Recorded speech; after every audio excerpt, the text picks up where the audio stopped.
잔혹한 행위들을 정말 나한테 자랑스럽게 표현한, 내가 이제 돌아올 수 없는 강을 건넌 것 같은 느낌.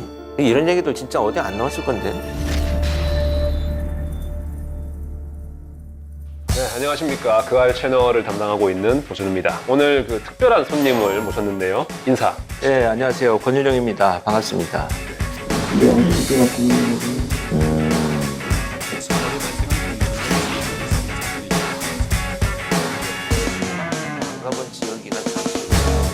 그러면 이제 본격적으로 얘기를 좀 나눠볼까 하는데요. 일단 오늘 제가 드리는 질문은 저희가 유튜브 채널에 구독자분들 댓글로 주신 질문들을 취합해서 몇 가지를 질문을 드릴게요. 연쇄살인 용의자가 경찰에 붙잡혔습니다. 먼저 유영철에 대해서 얘기를 좀 해볼까 하는데요. 검거가 되고 본인의 범죄를 자기 스스로 다 밝힌 건가요? 한꺼번에 모든 범죄를 다 드러내지는 않았어요. 조금씩 증거가 나올 때마다 그 사건에 대한 진술을 하는 형태로 진행이 됐었는데, 특히 그 연쇄범죄라고 하는 것을 처음에는 굉장히 숨겼어요. 의외로.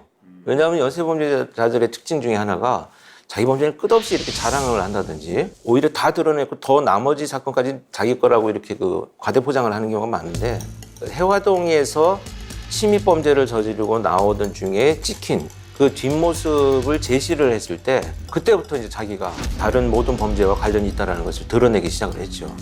증거가 나오면서 어쩔 수 없이 얘기를 다 한 거네요. 처음에는 살인 그 대상이 이제 부유층이었다면은 그 뒤에 여성들로 바뀌었잖아요. 그렇죠. 그 뭐 특별한 이유가 있었나요? 그러니까 이게 우리가 정말 사이코패스에 대해 오해가 있어요. 이 사이코패스들이 정말 어떤 특별한 대상이 선정되어 가지고 범행을 저지른다라고 하는 자기 주장들을 하는 것이지, 실제 그들의 범행의 이면을 보면 침입이 용이하고 또 약자들만 있는 것을 선택을 해서 자기 살인이라고 하는 환상을 실현한 것이지, 부유층, 노인 막 이런 것들을 주장하는 것들은 사실 그와 면담을 하다 보면 특별하게 관여되지 않았어요.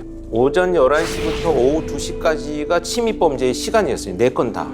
남성들이 집에 없는 시간, 나이 드신 노인이나 아니면 여성들이 주로 있는 시간대를 선택을 했고요. 부유층이라고 자기가 주장을 하지만 방범 시설이 잘 설치되어 있지 않은 집들을 골라서 침입을 했거든요.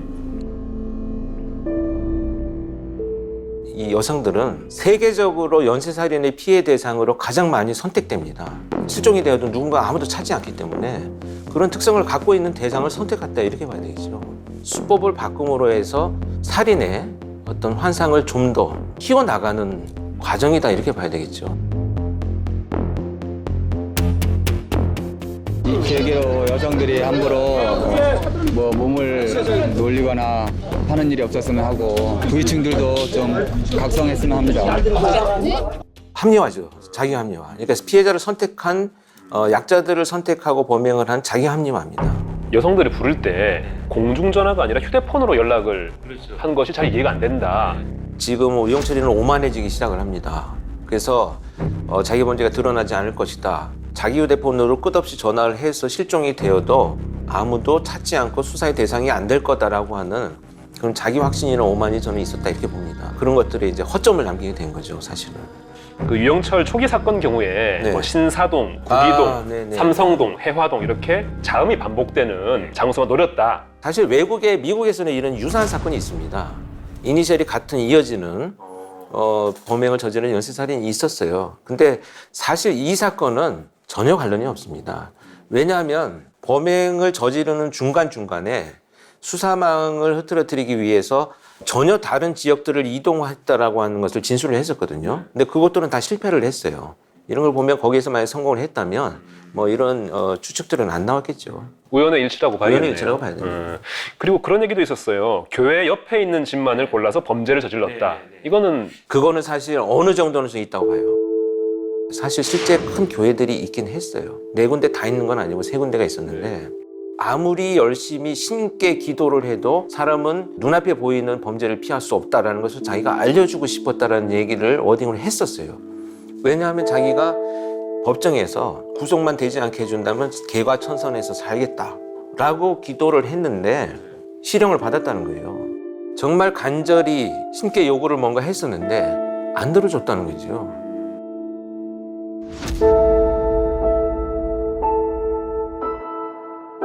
그러나 그게 뭐 절대적인 건 아니죠. 여러 군데 범행이 용이한 지역을 찾아다니는 흔적들을 본다면 그것도 좀 자기 합리화한 지점이 있지 않나 이런 생각은 듭니다. 아들에 대한 애정이 남다른 것 같다. 범죄를 하는 동안 아들 전화가 올 때가 자기는 제일 무서웠다. 이런 얘기를 실제로 했나요? 그러니까 애정이라는 표현보다는 자기하고 좀 많이 동일시하지 않았나 하는 생각이 들어요. 제가 이제 면담 중에 아들을 낳았을 때 이야기를 해봐라 라고 했더니 자기가 병원에서 아들을 낳았다는 소식을 듣는 순간 지하 주차장에 내려가서 주차되어 있는 차를 막 발로 차면서 마구 부수고 다녔다는 얘기를 해요. 그래서 왜 그랬느냐 했더니 자기와 같은 인간이 또 태어났다 라고 하고 자기를 동일시했어요. 자기가 어릴 때 겪어왔던 어떤 여러 가지 문제들을 반복된다라고 생각하는 아주 왜곡된 감정을 갖고 있었어요. 범행 중에 아들에게 전화가 오면 무서웠다라고 하는 건 스스로 동일시하고 있는 그 아들이 이 장면을 보고 있거나 같이 있다라고 하는 이런 어떤 자기만의 감정을 경험했으리라 저는 이렇게 생각합니다. 자기가 상당히 잘못되어 있다는 것을 알고 있어요. 알고 있죠. 충분히 인식을 하는 거죠. 그럼에도 할 수밖에 없는 뭐 네, 어떤 그런 멈추지 못하는 자기의 어떤 살인의 환상, 성적인 환상을 끝없이 추구하는 괴물이 되어간 거죠. 가장 기억에 남는 뭐 말이나 표정 뭐 이런 게 있다면요? 그거 너무 잔혹해서 사실 제가 말하기가 굉장히 어려워요. 실제 경찰 보고서에도 제가 제대로 잘 쓰지 못할 정도로 잔혹함들이 있었기 때문에 표현하기는 좀 어렵습니다. 근데 기억나는 건 뭐냐면 자기의 잔혹함을 쭉 설명을 하고 이후에 점심시간이 됐는데 오히려 물어보더라고요. 이런 얘기를 듣고 밥을 먹으러 갈 수 있겠느냐 그런 질문을 했던 기억이 납니다. 그래서 그때 제가 속으로 정말 많은 생각을 했죠. 저 역시도 그때 수없이 큰 많은 사건들을 거쳐왔고 수많은 시신 현장에 임장을 했던 사람인데 그 잔혹한 행위들을 정말 나한테 자랑스럽게 표현한 인간이구나. 좀 그런 얘기 듣고 나면은 힘들지 않으세요? 트라우마도 힘들죠. 트라우마도 생기고 사실은 첫 번째 연쇄 사건이 이경철인데 면담을 하고 나오면서 정말 드라마틱하게 영화처럼 비가 내렸어요. 구치소에서 면담을 했는데 그래서 차를 세워놓고 차에 앉아서 내가 이제 돌아올 수 없는 강을 건넌 것 같은 느낌. 정말 오늘 이렇게 들은 이야기를 어디 가서 과연 누구한테 내가 할 수 있을까? 그래서 이 말하지 못하는 삶의 어떤 그 세상으로 빠져든 것 같은 그런 느낌을 강렬하게 받았습니다. 그래서 이 얘기는 정말 어디 가서도 하기 힘들다. 말하지 못하는 것이 고통이구나. 이런 것들을 느꼈던 그 시간이었습니다.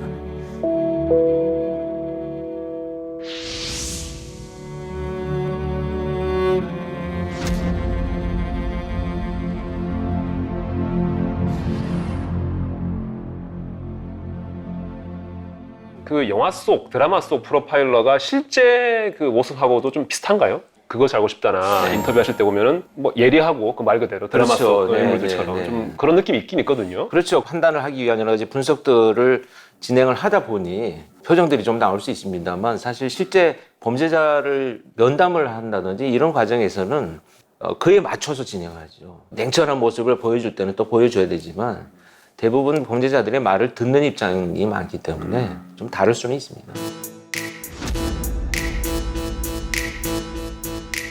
면담 시간이 보통 평균적으로 보면 한 4시간 정도가 됩니다. 법에 저촉되는 부분들을 밝혀내는 것이 수사의 목적이라고 한다면 이 면담이라고 하는 것은 궁극적으로 이 범행을 저지른 목적이 과연 어디에 있는가를 밝혀내기 위한 여러 가지 대화를 이끌어가는 거기 때문에 이 사람이 이런 범죄를 저지르는데 영향을 주었는가 이런 것들을 밝혀내기 위한 여러 가지 대화들을 이끌어가죠.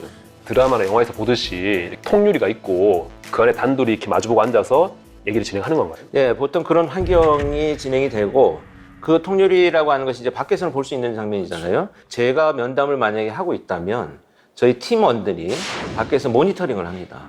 어떤 특별한 이야기를 꺼낼 때는 이 사람이 좀 숨기고자 하거나 거짓말을 하는 것 같다.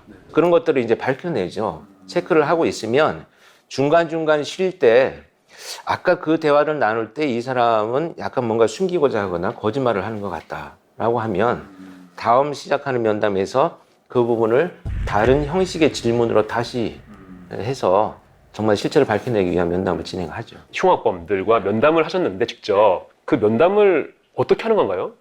그때는 제일 조심해야 될 것이 사이코패스 성향이 높기 때문에 상대방을 교묘하게 통제하려고 하는 노력이 많이 합니다. 노력을. 그래서 심부름을 잘 시켜요. 느닷없이 대화 중에 물 떠달라고 요구를 한다든지 아, 프로파일러한테? 또는 뭐 화장실을 가고 싶다. 근데 그런 얘기들을 요구할 때가 어느 때냐 하면 예민한 얘기가 진행될 시점들이에요. 자기가 회피한다든지 아니면 다른 어떤 준비를 한다든지 이런 거를 하기 위해서 심부름시키고 맥을 끊죠. 그럴 때 이제 그 프로파일러들이 그 요구에 응해주는 게 아니고 통제를 하죠. 지금 내가 굉장히 중요한 질문을 했다. 그러하니 이 질문에 끝까지 답변을 하면 내가 물을 갖다 주마. 이렇게 이제 입장을 바꿔서 면담을 진행을 하죠. 기싸움이 있는 거네요. 기싸움이 상당히 커요. 특히 유영철 같은 경우에 대표적인 특징은 끝없이 말을 합니다. 어떤 내용에 대한 질문을 하면 그 답변을 벗어난 다른 이야기들을 계속 진행을 하는 경향성을 갖고 있거든요. 그렇다면 중간중간에 그 말을 단락을 짓고 다른 질문으로 넘어가는 이런 통제를 내가 해야 돼요. 일부러 그렇게 말을 많이 하는 건가요? 그렇죠. 약간 이제 내 이야기를 넌 들어야 돼 라고 하는 자기가 우월성을 갖고 있는 거죠. 전형적인 연쇄살인범의 특징을 드러내는 것이 유영철의 특징입니다. 그 유영철이가 이제 연쇄범죄를 저지르기 위해서 외국의 연쇄살인범도 공부를 했어요. 1977년도하고 79년도 이때 미국에서 있었던 연쇄살인 중에 체이스라고 하는 범인이 살인을 저지른 조현병 망상이 굉장히 심한 범죄자였어요. 유영철이 면담할 때 그 사건을 질문했었어요. 체이스를 아느냐. 그래서 제가 정말 0.1초 순간에 이 체이스 사건을 왜 물어보는가 라는 생각을 해서 제가 모른다, 설명해달라 라고 했더니 유영철이가 체이스는 정신분열병, 정신분열에 의한 망상 범죄자고 나는 정신분열 아니야 이렇게 표현했었어요. 한국에 이제 연쇄적으로 저질러졌던 가장 근접한 사건이 정두영 사건이었는데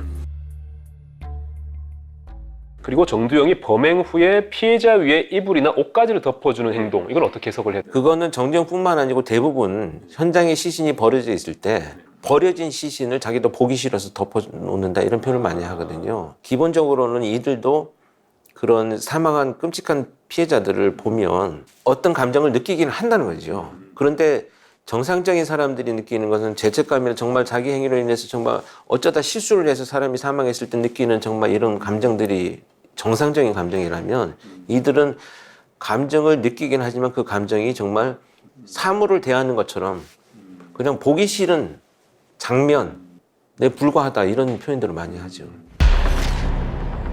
첫인상이 유영철, 정남규랑 좀 달랐던 점이